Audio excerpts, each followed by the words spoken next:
On a 2004 911 with 3.6 liter. So replacing the coolant expansion overflow reservoir tank, whatever you want to call that. Had a problem where it was leaking from the bottom of the sensor here, where the sensor plugs in. And there was also a portion that was leaking onto the muffler, which I couldn't even detect where it was coming from. Like it was coming from inside of the bumper. I don't think there's any lines that run on the inside of this portion of the rear bumper. But to make things easier, the 3.6 liter is different from 3.4. FCP Euro has a video regarding how to replace it. They obviously tell you to remove the two nuts that are located here and here on the bottom side of the chassis, remove them completely, and support it with the floor jack. But that wasn't enough. Even when I removed the ones at the front section, that wasn't even enough either. So make sure that in order to get it out, I would suggest you loosen this a little bit, not completely all the way. Also separate this coolant line here that I think runs to the front of the radiators. There's an O-ring here. I recommend you replace it.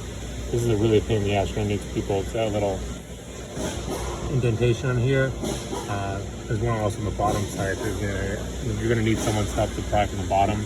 I saw another video that had you remove this portion of the fuel rail as well as the coil packs, and obviously to access that you need to remove the left rear wheel, but that's not necessary.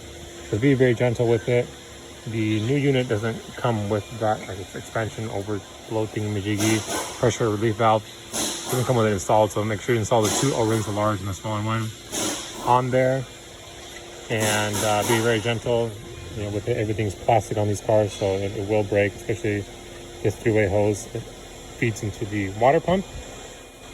And you know, remove this out of here, shift it down. Just to give you enough room, there's going to be enough wiggle room now with this, you know, out of the way.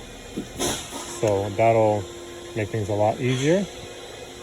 And make sure you torque everything to spec upon reinstalling. And remove this also out of the way here. Support the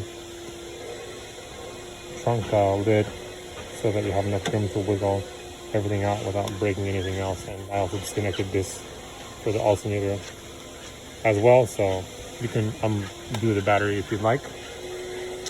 And that's going to be all. Thanks, guys.